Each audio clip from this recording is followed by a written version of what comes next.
As a music educator, Ellena has 30 years of experience teaching private piano lessons, group classes, and college courses. She is nationally certified teacher of music, certified by MTNA since 2009. She is also certified to teach the Suzuki method since 2003. Ellena is an active member of CAMTA and NSMTA. Ellena started her second career in the financial industry in 2015. As a financial professional, Ellena works with numerous clients in serving their financial needs and finding the best solutions for them. She and her team host financial seminars regularly to provide financial education to the general public. Ellena is especially passionate about helping the next generations in building solid financial foundations with her financial literacy coaching program for kids and teens. Let's welcome Ellena Chen. How many people do we have on Zoom? 6, 7? So I cannot see the Zoom if they ask questions. Yeah, I will monitor the chat. All right, so I think most of you know me, and since I was a little girl, I've always been interested in both music and business. So I have a degree in piano performance as well as business. I did work with Thomas here in Pianoforte too. So it was after I had my second baby in my mid-30s, I was thinking, I've always been freelancer. Unlike my friends or my sister, they've been working for a while, they have retirement account, I had nothing. So in my mid-30s, late 30s, after I had my babies, I was thinking, well, I should probably think about my retirement. And that's when I started thinking about what can I do. And I attended a seminar to learn about how to set up retirement account as well as how to save for college education fund for my kids. And then after the seminar, I was thinking, wow, this is so intriguing. How come I didn't know about these things? So I went to the speaker, how can I learn more about it? And then he sort of took me under his wings, and then he became a mentor, and I got licensed, and that's how I got into the financial field. And I love sharing about what I learned, and because I'm a music teacher too, so I want to hear from you. What are your concerns or questions when it comes to finances? Yes? What to do about healthcare? Like the insurance is so expensive. Yes. And since most of us are independent, yeah. That's a problem. Yes. Any other concerns? Or you have no clue where to start? So, yes, I don't do health insurance, but that is a big. Okay, so let me just talk about a basic foundation. So yes. I have a question. Yes. When I first opened an IRA, I kept hearing people say you have to diversify. Yes. We'll talk So about that. I now have IRAs at 2 separate institutions because I thought I was diversifying in that way. Should I consolidate? We'll talk about that too. So I'm sure you have transfer students who come in and, I want to play this fancy piece, but they don't read music, they don't have any technique, right? I also have people coming to me asking, where should I invest? Which stock should I pick? And I ask them, have you practiced your scales? I'm just kidding. So my point is foundation, right? We want to start from the foundation, and protection actually is the foundation. Like you said, health insurance. If you don't have health insurance, you need to get health insurance, life insurance. Long-term care insurance is becoming more and more crucial, and I will talk about that later. I've met, one of my old pastor, he had a stroke, and he assumed Medicare will pay for long-term care, but Medicare didn't. So he had to sell his house for 40 years, and he had to, it was a very sad situation. Life insurance, in this industry, I meet people, unfortunately, they lose their loved ones, and they have to go set up GoFundMe accounts. It always breaks my heart to see that. These are the things we can plan ahead of time. And this will have such huge impact on their finances. And why are people not prepared? Because they think about investment. They think about how to make quick money instead of working on the foundation. So this, I would say, is the first step in any financial foundation to have protection. And then next, emergency fund. I'm learning that 2/3 of Americans cannot afford $2,000 emergency without going into debt, and that's really sad. So we recommend 3 to 6 months of emergency fund. When you have this protection and emergency fund, then you can think about investment, safe investment, risky investment, then vacation luxury items. Do you remember we had like stimulus check a few years ago? Yes. Yes, no? Yes. Yes. And what did you do with that money? A lot of people go buy a car or spend on, I went to stocks. yeah. So when you have this extra money, where to spend, make sure you have follow the steps, building a strong foundation first, then you go into investment. Okay, so we have a very diverse group here, different age groups, different values, different backgrounds, and everybody's risk tolerance is different. So I cannot provide a financial solution for everybody. And today I just want to introduce some concepts and maybe for you to think about what the next step is for you individually. First, inflation. You all know what inflation is, right? I downloaded these pictures from internet. I don't even remember. I don't drink coffee a lot, so I don't even remember. Was it a quarter for a cup of coffee in 1970? Anyone? How much does coffee cost these days? $6.99. Yeah. When you have a fancy one. Yes, Starbucks. Yeah. And then I get the picture, the burger, right? $4.99, the big burger, small burger. So my question to you is your income on track with inflation? Have you thought about that? Yes, no, maybe? Likely not for music teachers. Okay, so anyone has heard of Rule of 72? I thought this is very eye-opening. So Rule of 72 is basically 72 divided by rate of return equals how long it takes for your money to double. I know this is a little technical, but here are some examples. So let's say you have an investment, it pays you 8% every year. So 72 divided by 8 is 9. So that means in 9 years, your money will double. So you invest $100 today, you get 8% return every year. In 9 years, the $100 will become $200. Are you following? Mm-hmm. Yes? Okay. So next example. So you know how much college costs these days? How much does Northwestern cost these days? It's about $60,000 for private schools, right? And 4 years, that's $250,000.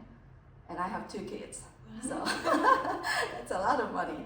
And college tuition usually increase about 6 to 7% every year. And if you take 72 divided by 6, that's about 12 years. So my kids are a little older now, but if I have a son who's 6-year-old, and then by the time he goes to college, the cost of college would double. So I think Rule of 72 is very useful in calculating how the money grows. All right, last one is more relatable to you. So in general, inflation is about 3%. So 72 divided by 3, 24 years. Any of you have taught more than 20, 25 years? Okay, so think about 25 years ago. Is what you're charging now or what you're getting now double of what you're making 20, 25 years ago? Yes. Yes?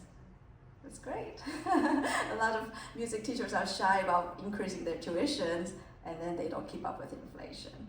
So, all right, so that's Rule of 72. Einstein said the 8th wonder, compound interest at Rule of 72. Okay, I don't think I need to talk about this. Okay, so when we think about saving money for retirement or for future, there are two enemies working against us. One is market risk, one is tax. So how do we diversify? So I think Terry was talking about diversification. Okay, so let's talk about the market for a second.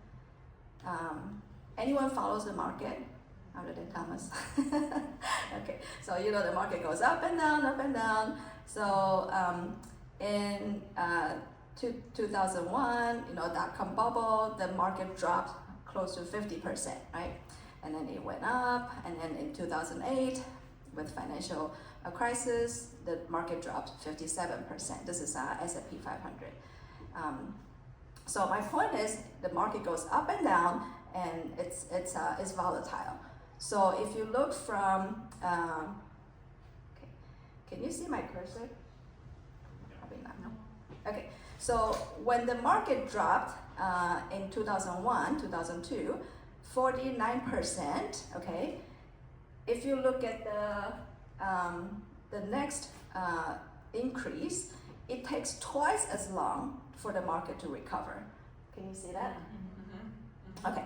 And then in 2008, when it dropped 57%, again, it takes twice as long for the market to recover to where it was. So we call it lost decade. So from 2000 to about 2012, basically you invest 1,000 in 2000, and then after 10, 12 years, you still have 1,000. So how do you manage a risk like this? And if you're closer to retirement age, you don't want to lose your money in the market.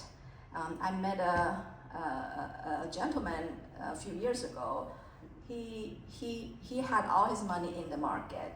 He was getting ready to retire, and 2008 happened. He lost half of his savings, and in his 60s he couldn't retire. He had to work another 10 years to recover that.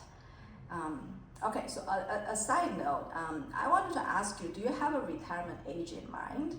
Or you're thinking, no, I will never retire? I just want to hear. croak at the piano. Yeah. I mean, Musicians never die, they just go from bar to bar. yeah. So usually when I talk to people have an age in mind, 65. I want to retire 65. And some people say, oh, I want to retire tomorrow. I want to retire as soon as I can. Because most people don't like what they do. But music teachers are very different. I remember I talked to Hannah Boy one time, and then I asked her, have you thought about retirement or retirement age? And she looked at me funny.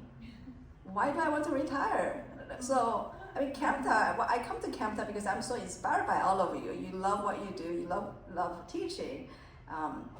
So, I mean, I just want to hear from you. Do you think you have a date, a time that you want to retire? Do you have a date?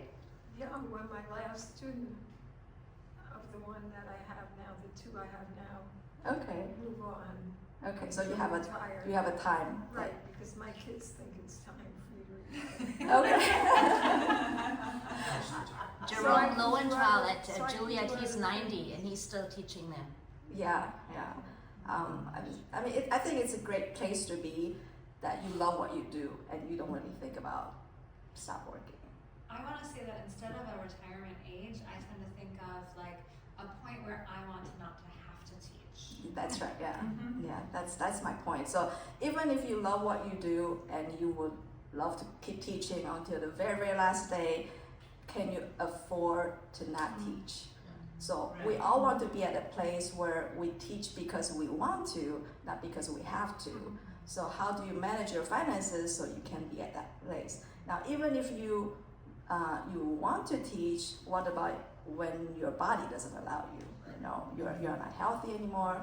So that's why I think money is important, to know how to manage your money and finances. Okay, so about risk diversification. So where can we put our money? The first category, fixed, that's a safe place. It's a bank, right? CDs, bank, and it gives you fixed amount of return. Money is safe. How much interest do we get from bank these days? Not much. What is it? 4.2. 4? 4.2. Okay, and For a CD. CD, yes. Okay, so it's limited, and then you also have to think about inflation. So I think 4.2 is quite high. It's going lower, and usually when you have money in the fixed account, the money is eaten up by inflation. You actually lose money by putting in the fixed account. But the fixed account is liquid. You have access to money, so it's safe. Yeah. The second category is variable. It's anything tied with the market. It has potential to grow. You have bigger return. However, it's not safe. It's risky. You might be earning 20% 1 year and then lose 50% the next year. So it's risky but higher potential to grow. The third category, that's a new strategy that not many people know about. It's a combination of fixed and variable. So how it works is when the market goes up, this index account, strategy account goes up with it to a certain point. But when the market drops, it locks in the gain, so it does not drop. So it has protection, but it also grows with the market to a certain degree. Now, this is not index fund that you hear of. Index fund is still variable. This is index strategy account. Okay, so there are different financial vehicles out there that utilize all different kind of strategies. So, given the choice, where do you put your money in? Index. Index? Yes. When you're older, you're Yes. able when you're younger. Yeah. So this is a risk diversification. You don't put all your eggs in one basket. So you want to make sure put in different categories, and that gives you flexibility. You don't want to put everything in fixed. You are thinking, yeah, that's safe, but then you don't grow your money and inflation eats up your money. You don't want to put everything variable because you might lose a lot. And then index also has its limitations. So I would say variable is long-term, index is mid to long-term, fixed is more liquid, but you don't want to put too much. Maybe just emergency fund, 3 to 6 month emergency fund in fixed. The others you can put in other categories. Any questions on this part? What do you call long-term and short-term? What is it? You said long-term. Yes, Or so how long are you talking about? variable stock. So, I mean, some people do day trades, right? Some people do a lot of investing daily or short term to make money, and I'm not encouraging that. For long-term savings, you can utilize the stock, the market, but short term, I don't recommend the stocks. Yeah, but I'm not here to give any recommendation or solutions. I Just- just want your definition of long-term. Oh, I see. 10 years. 10 years. Yeah, yeah. So 5 years and up, maybe indexed. Yeah. Okay, so that's to manage the risk, market risk. Now, I'm not a CPA, I'm not a tax accountant, but I do love talking about taxes. Okay, did you know every dollar we make, we pay tax 4 different ways? Okay, so when we make our income, we pay income tax, right? And then after the income tax, whatever we have left, we buy groceries or whatever, we spend it, and what do we pay? Sales tax, yeah. And then after that, we have a little bit of money left, we put it away to savings or investing, and we pay investment tax.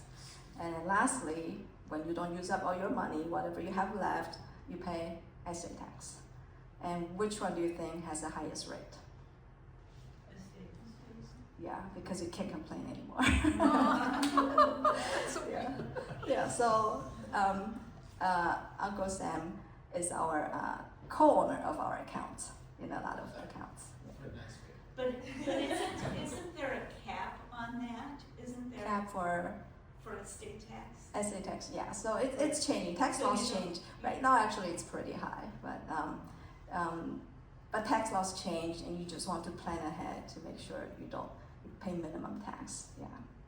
All right. So earlier we talked about risk diversification, and now I want to talk about tax diversification. So there are 3 different types of tax treatments. The first category, or the first bucket, tax yearly, is where you pay tax every year, and then tax later is you don't pay tax now, but later when you use it, you pay tax. The last category is tax-free or tax advantage. You use after-tax money, and you don't ever pay tax after when you use it. Okay, let me explain it better. So first bucket, okay, these accounts, basically you earn your return and you pay tax every year, right? And then the second category, tax later, mostly are retirement accounts. So you do get tax deduction this year, right? Now you don't pay tax. So let's say I put away $10,000 in my retirement account. I do not pay $10,000 tax on that $10,000. But when it grows later in 40, 50 years, when it grows to $100,000, and I start using that $100,000, guess how much tax I pay? I pay tax on that $100,000. That's the tax deferred, that tax later category. But only the amount that you take out, right? That's you right. wouldn't take Yes. out the whole 100,000. Yes, yeah. So now, if people say when I retire, my tax won't be that high because I don't earn that much money. So right now, when we're in our working years, we pay tax on earned income. And then after we retire, when we start using money and taking money out from these retirement accounts, whatever money you take out, that's the tax you pay on that money. So in a way, you can control your spending and you can limit that tax. But what if you need to pay for medical emergencies or long-term care? Those are the things you can control. So, yes. Yeah. Finish. Yeah. One thing you could explain, which people might already know, is there is a RMD. Yes. Yes. So even if you have an IRA or annuity, you have to take that RMD every year. Yes. Does anyone know And what it can RMD be is? pretty, Yeah. it can be really ruin you. Yeah. So, like our dear Uncle Sam. Required minimum distribution. Yes, RMD is required minimum distribution. So, why does Uncle Sam give us all this benefit for tax deduction on 401k or this Annuities. pre-tax accounts, right? We don't pay tax now, but that doesn't mean we don't pay tax ever. The government wants their tax. So when you reach certain age, the government requires you to take money out of this account. So I've seen clients with too much money in this middle category, tax later category, when they have millions in their account, and then government forces you to take out money because they want their taxes. So there's a percentage you are required to take out. If you don't, the penalty is 50%. It's crazy, yes. And a lot of times you don't need all that money. That's right. So that's when you, like where I am right now, figure out what the heck you're going to do with that extra money. That's my problem. Yes. Oh. Yeah, that's problem to have. It's a problem if you have Nice children. problem, If you live to 100, it's not fun because that money gets Yes. smaller and smaller and smaller every year. Yes, that's So true. that it could be a problem if you have good genes. Yes, yes. I'm just passing that on to the rest of you because you're younger than I am. Yes, so that's why the third category is very important to have. So earlier I was saying if you put away $10,000 and it grows to $100,000, you pay tax on that $100,000.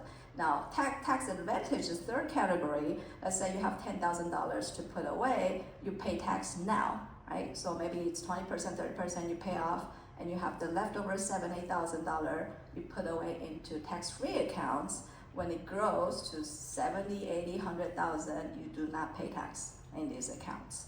So that's why it's important to diversify in taxes too. So like Elaine was saying, at that retirement age, you want to be able to pull money out from this third category, and that's not affected by tax or RMD. The government doesn't require to take money out from that account. So is one better than the other? It really depends on your situation and on different things. Excuse me, what's 7702 IUL? It's a type of life insurance. It's utilizing life insurance to shelter for tax shelter. Yeah. And for music teachers, I think Roth IRA is great first step for to set up retirement. Now, anyone know the difference between IRA and Roth IRA? Taxes. Yeah, it's basically a traditional IRA is tax later, tax deferred. So you don't pay tax now, you get deduction now, but later when you use it, you pay tax. And Roth IRA is after tax money, so you pay tax now, but later when it grows, you don't pay tax. Now, our Uncle Sam knows how good Roth IRA is, so they put limit to how much you can contribute. I think this year is 7,000 for 50 and under, 8,000 for 50 and above to put in Roth IRA. And if you make certain amount of income, you don't qualify. So whenever government has restrictions or limits, you know it's good. You should take advantage of, right? What is 529? 529 is for kids' college. So people put away money for college education fund, and the money can only use for education. And if you use for other things, then you get penalty. But if you use for education, then it's tax free. So just so you are aware, there are different types of accounts. And It doesn't have to be for kids, right? It could be for your own education. I think now, yeah, yes. All right. So any questions? And then earlier I was talking about different ways to grow money. So you see those little symbols. So these accounts are growing with fixed strategy, and then these accounts tied to the market, and then last some annuities, some insurance is tied to the index strategy. Okay, so if you want to know more, I'm happy to talk about more, but today just a general introduction of different categories. I just want to say I had some money in the 529, and education actually includes like if you have to pay for the dormitory, Yes. or textbooks and things like that. Room and board, So yes. it's not just the tuition for the kids. So yeah. So in your retirement, you could move into a dorm and take a couple classes. And use that money. Later, thank you. Good one. I think new law also allows 529 for kids to convert that into retirement account for the kids. Interesting. Yes. Is it time to explain laddering? What is it? Laddering. What is it? LADDERING. I'm not sure what. Like a CD, like 2 years and 4 years. Like buy a 2-year, then for 4 years, then 6 years. So when it comes due, everything doesn't come due at the same time when you're going to rebuy something. Like with CDs. Like CDs. Um, I don't know, I'm different. reading Quinn's book right now. Okay. Jane Quinn's book, and she talks about that. Well, is that for investment or for education fund? No, No, it's- for, It's when you're mostly on fixed income and you're buying CDs and you want to make sure that they are spread over time. Maturing at a certain Yeah. period. Okay. Everyone know Thomas is from financial background. He's a successful banker.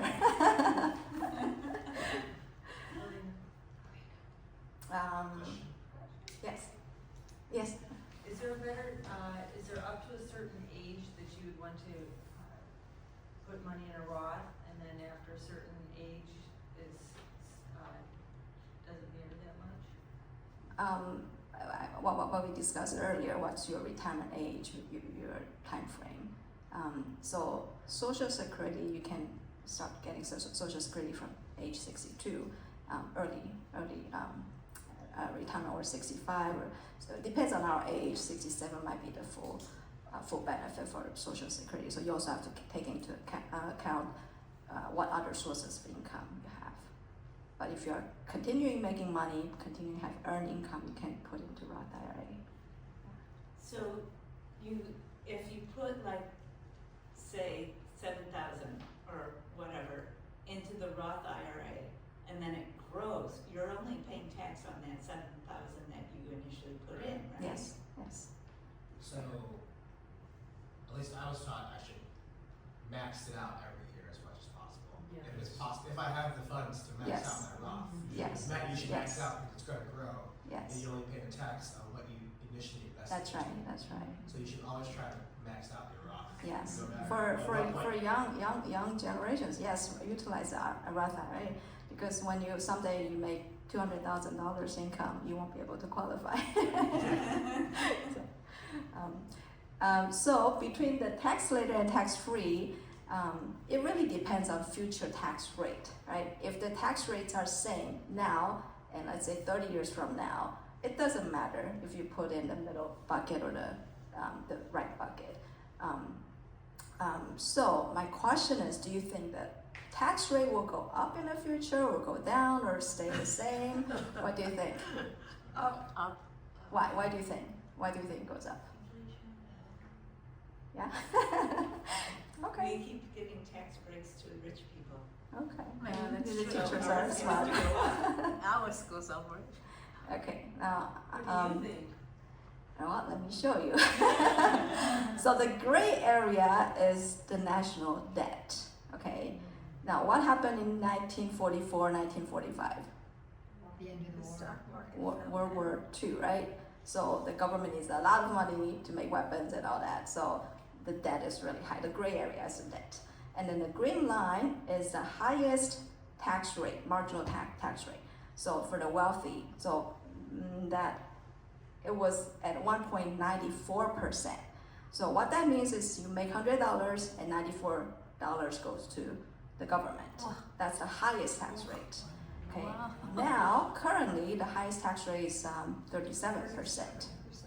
So, do you think we have high tax now Yes,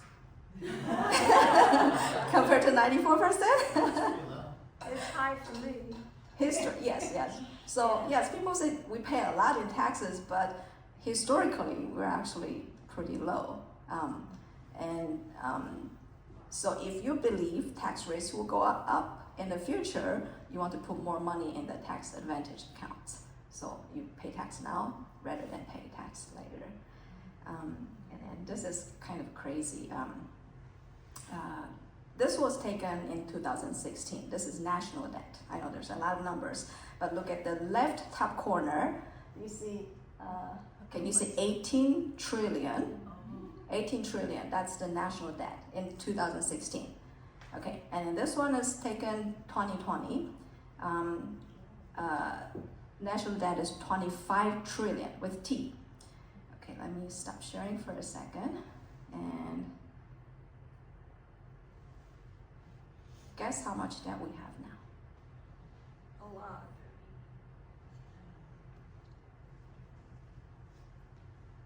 Okay, you can go to usdebtclock.org and can you see? Oh, sorry, I guess that it doesn't show here, but on the Zoom, can you see on Zoom? Yeah, and it goes every second higher and higher and higher. Yes, yes. Oh my goodness. It's 36 trillion with 900, oh, 1,000, it's going every second higher. Oh my goodness. It's going up. Okay, sorry, let me see if I can do. This is Can you see terrifying. it? Yeah, it's really It's terrifying. true, I Look at cannot all do these this. numbers. Yeah, come look at Yumi's screen. It's kind of scary. Yeah. I don't want to see it. It goes up like every second, yeah. So currently it's close to, well, it's 36 trillion 800 billion. Oh my goodness. And then look at the green part, the federal tax revenue, 5 trillion. Wow. Okay, so what does that mean? It's like you owe 36,000, but you're only making 5,000, and you are barely paying interest on what you owe. And do you know how much 1 trillion is? It's a huge, huge number. One time I heard this explanation. So let's say you get $1 million every day of the year. So after 1 year, how much do you get? 52 million. 365 million, Oh, yeah. right? No, you 300, no, in weeks. 1 million a day, Yeah, 365 million a year. okay. How many years does it take for you to reach 1 trillion? 1,000, 1,000? 10,000. 10,000? Not that high. 2,700 years. Oh my goodness. So every day you get 1 million, 365 million a year. It takes 2,700 years to reach 1 trillion. Oh, And then our government owes close to $37 trillion. And can we say tax will go up in the future? If not, this government is going to be bankrupt. Who do we owe the money to? Like all China. Yeah. It's So not funny. yeah. So we cannot control the tax rates, but we can control where we put our money, and we can choose to pay tax now and then not pay tax later. So there's a lot of financial planning involved, and you want to make sure to look into what's the best option for Okay, you. so I have a question. Okay, so the numbers are just going up. Yeah, it's scary, right? Looking at it. Okay, is this because of the volatility of the market, or It has because- nothing to do with volatility. Okay. It's just well, I will talk about Social Security too, but I mean, government is spending way too much.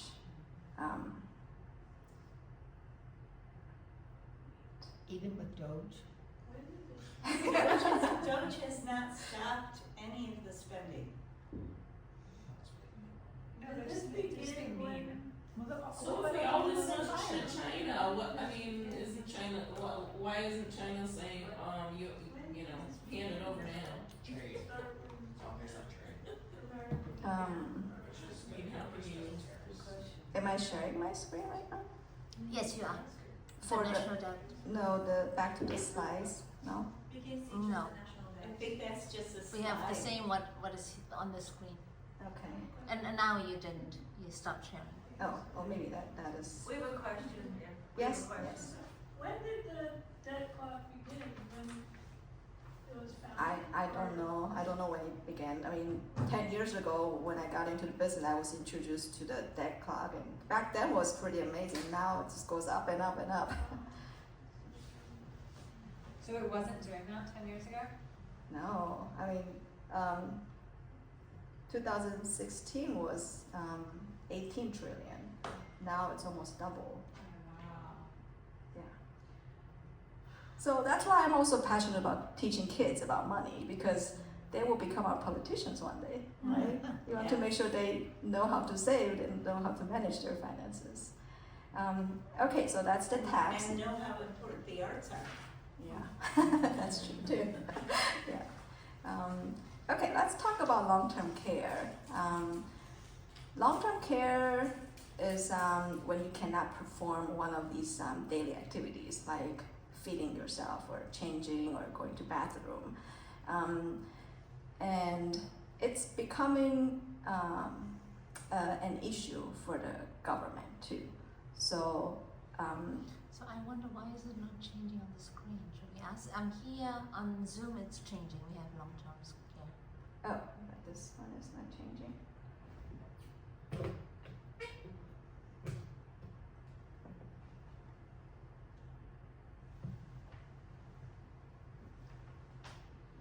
I don't know. Okay, I Thomas, can ask. you help? I can ask Rachel. It's mirroring the screen on your laptop. No, but the laptop see on Zoom. Yeah. But you're on a different laptop. Yeah, this long-term care. But it's what she shows. What? I mean- Makes sense. Right. Maybe just stop sharing. I tried that. I stopped sharing. It's a separate piece. She did, she unplugged it and plugged it back in.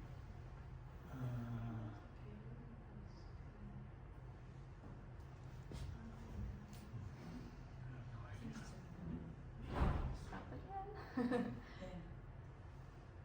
We need AI. Yeah, so I think it's just in a separate window you have live. Yeah, So maybe you you're change not the showing window this window. That's live.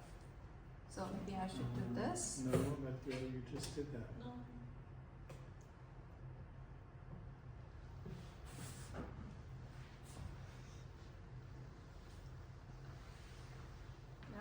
Never seen this before. Ontario.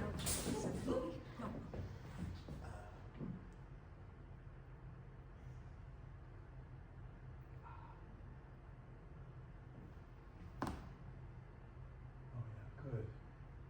Good man. How's that? You can just close it and open another one. You have multiple. Well, I know it's not going down. I can close that. He wants us to really see this. I'm not a PC guy, so Okay. this is That's all right. professional. Yes. Professional. So it's showing Thank us, you for trying. Yeah. If it was a mess. Yeah. Oh, is it my projector? These PCs. I want to show this one, but it's not.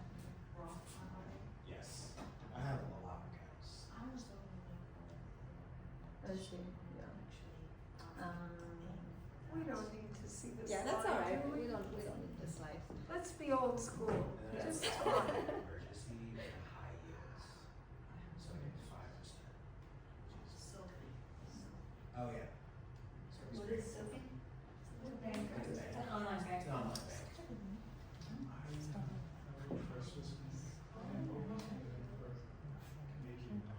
That's all right. Is it S or PH?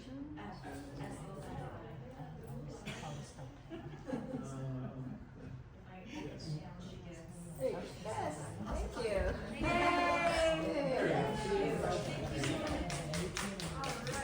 Uh-oh. Don't do that. Okay, all right. Yes. All right, okay, so long-term care. So in my family, my grandparents on my dad's side, and then my grandparents on mom's side, 4 of them all needed long-term care. And then my dad, before his passing, he also needed long-term care. So in our family, it's actually 100%. So the statistics show 7 out of 10 Americans will need some type of long-term care. So how many people do we have here? 2/3 of us need long-term care. Yeah, and guess how much it is, long-term care? A lot of money. Yeah, in Chicago, I heard someone was saying it costs about 8,000 to Or more. yeah, A month. a month, 8,000 a month That's to level 1. yeah. There's 4 levels. So yeah, and if you can afford going to nursing home, it's close to 90,000 a year, and how many of us can afford that? That's why that's another thing you can plan ahead. Look into long-term care insurance or other options, and a lot of people thought Medicare covers long-term care, but they don't. Medicaid might cover, but also, do you really want to go to the facilities that take Medicaid? So something to think about. And the other thing is, you pay all this money into long-term care, and then you die and it's gone. I mean, my husband I don't know how much money we put in there, and he never used a cent of it. So And my best friend too. yeah, so that's older version of long-term care. Now the new insurance, if you don't use up, they pay you the rest, so you don't lose any money. They pay you when you're dead? So It goes to the children then? to your beneficiary. Wow. So it used to be it's use it or lose it, right? Really? But nowadays they have new products. Why New, did that change?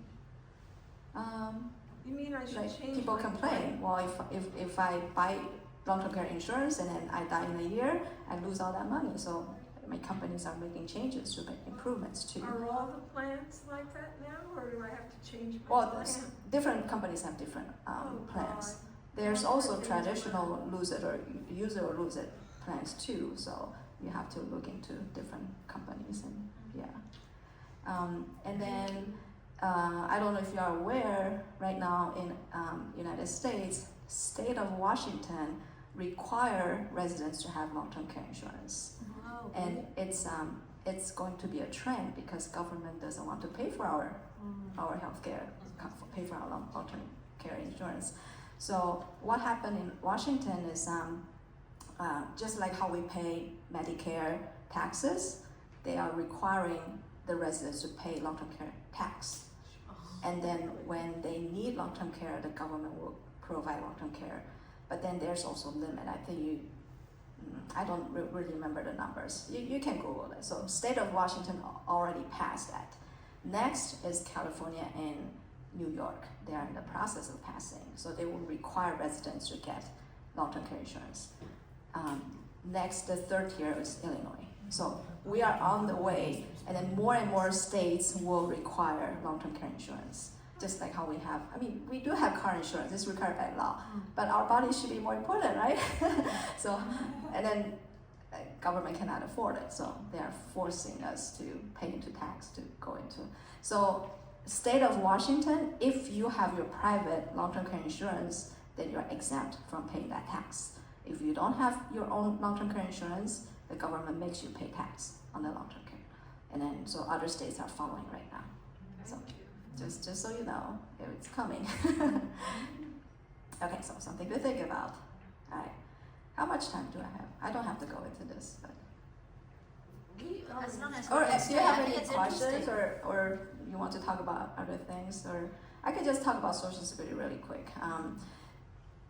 When Social Security was established, do you know what the life expectancy was back then? 80, probably. 62. What? Life expectancy was 62 when they started Social Security. And now the life expectancy is much higher. 85. And so, unfortunately, government cannot afford. Right now, back then it was like 16 workers to one beneficiary. Now only 2 workers paying for one beneficiary getting Social Security. So government is running out of money. So yeah, this is basically the same thing. Less and less workers because we have less and less kids, and then with baby boomers retiring, more and more people are collecting Social Security. So yes.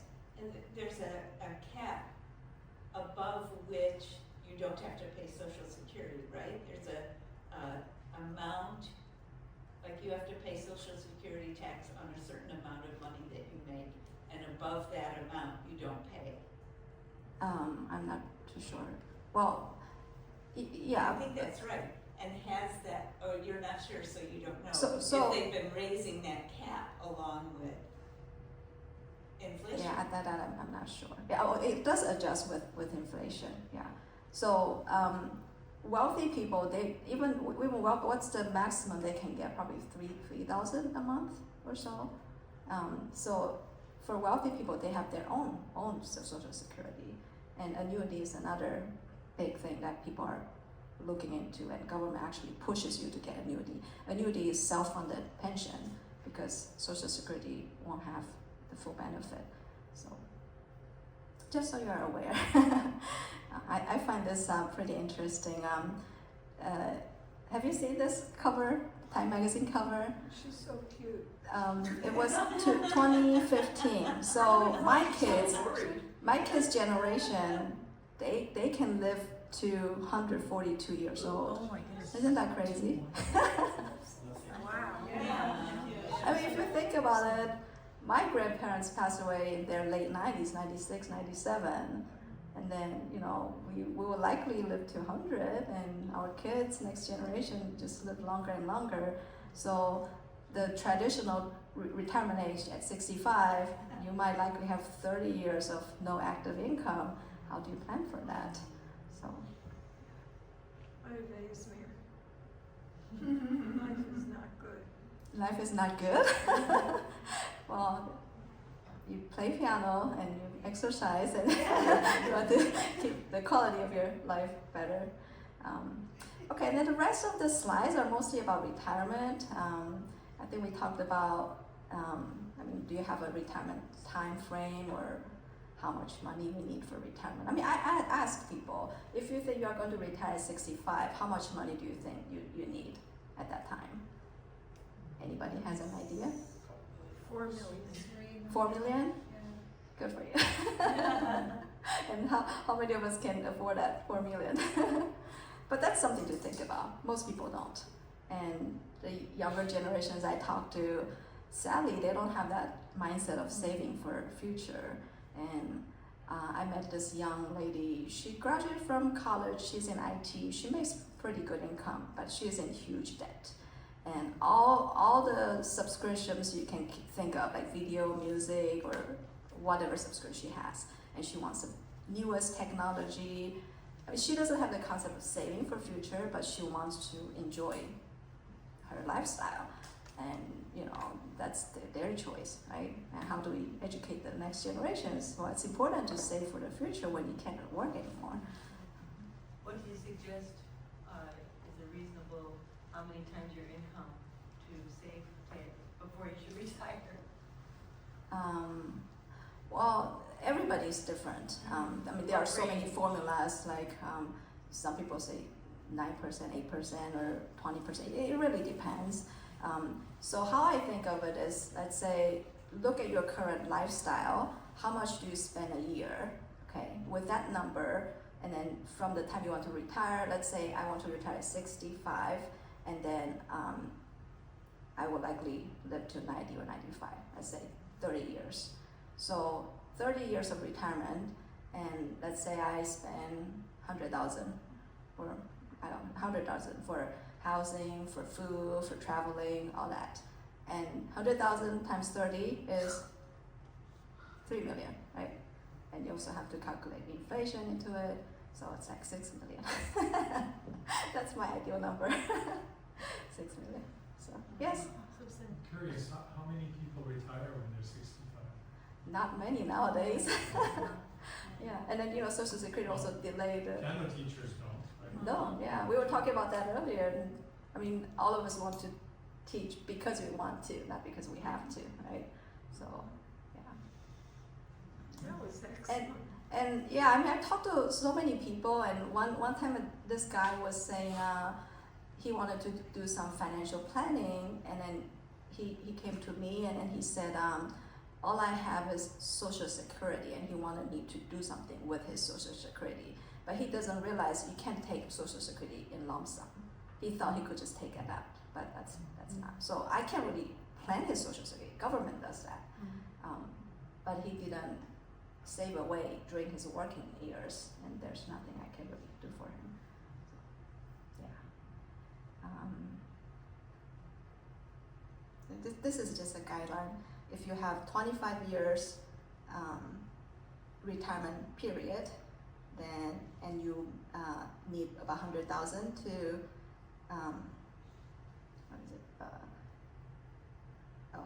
let's say your annual expense is probably about 75,000, then you need about $1 million. It's just this is a guideline, but you can find this online. And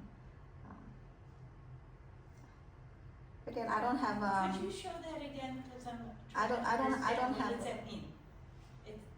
So let's say I retire at 65, and then I have 25 more years to live. Right. What's And then, along the top? What is? How much money you need to live, like your rent or your mortgage or your expenses. How much you currently need? Yes. So if you spend 25,000 a year now, so you probably need this much saved for retirement. But usually you don't do as much as you get older. Well, that's the thing. That's the thing. You don't know. What if But you could have other expenses, Yeah, unless you just stay home and watch TV and play piano all day. Well, You want to Sounds travel, good to me. and your grandchildren might have a wedding or graduation. You want to send gifts. You want to visit them. Yeah, they are expenses. And I talked to a retirement consultant. I asked her the same thing. Like, do retirees really spend less money? The answer is no. Actually, Really? More. That's interesting. yeah. So my point is plan ahead as much as you can. Well, you sell your house, you do all those kind of things. Yeah, and If you well, have a house. And then when the house gets older, yes, maybe you paid off all the mortgage, but then what about maintenance, property tax? In Illinois, property tax is high too. And repairs. Repairs, yeah. So the older house, you need to spend more money on repairing. So most people think I make less money, so I pay less tax, or I spend less money, but that's not necessary too. Okay, I think that's about it. Gosh, we could That's eat very after this. good. Yeah. What was the Thank you actual so much. What's that? Okay, what's that? So it's a 4% rule that, so let's say you have money saved away for retirement, and then how much money you use from that account. So if you use 10% of that amount, you would deplete that money in 9 years. For example, let's say you have $1 million saved up, you use 10%, which is $100,000 every year, right? In 9 years, you will use up that money. If you take out 6%, which is $60,000, right? Then in 17 years, you will run out of that money. If you use 5% of the million, then you get like $50,000 per year to use, and the money will run out in 24 years. So can you predict if we are going to live 24 years or longer or shorter? You never know. So usually the 4% rule is if you use only 4% of your asset, the money usually can last for a long time. And it continues to make Yes. some money. Yes, it continues to grow inside the account. So 4% is a safer rule. So how much money do you need to save?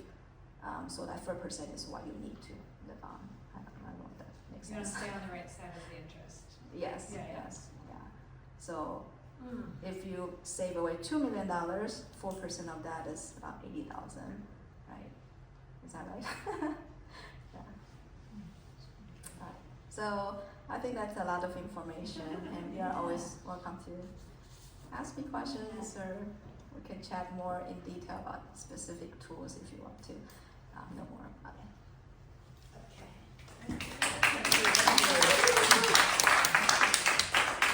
Thank you very much, Ellena. This is so interesting. I think we all learned a lot, and I'm sure we'll go home and talk about it with our friends, and we'll maybe, hopefully, all of you will come out to lunch, and we can talk about it more over lunch. Can I have a show of hands who's going to lunch?